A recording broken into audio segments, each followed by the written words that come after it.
Welcome to Odisha news 27। Rayagada सहर में डकायती अपराधिक मामला को बहुमात्रा रे ह्रास करबा पई सहर रे लागिछि सीसीटीवी कैमरा किंतु फलप्रद हेउ नाही।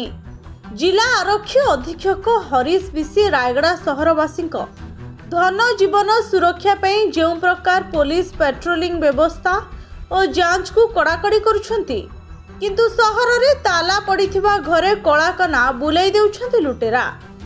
गत किछि दिनर व्यवधान परे पुणी मातिछंती लुटेरा। घरे केही नथिबा कारणरू लूट करिछंती दुर्बृत्त। एबे वकीलंक घरे दुर्बृत्तंक टार्गेट रे पड़ी रहिछि। एभली घटना देखिबाकू मिलिछि रायगड़ा सहरर रोहित कॉलोनी 7तम लाइन ने भड़ारे रहुतबा वकील नरेंद्र कुमार मिसाल घरे।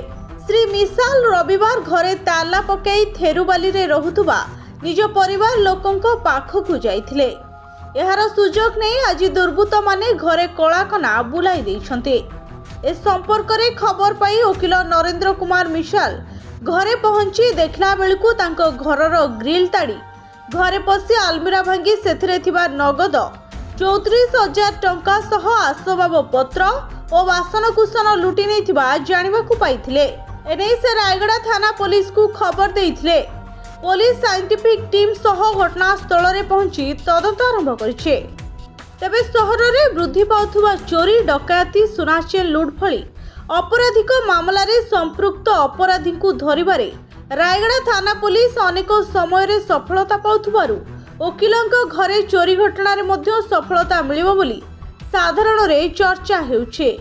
रायगड़ारू स्वतंत्र प्रतिनिधि ऋषिकेश साहू रिपोर्ट ओडिशा न्यूज 27।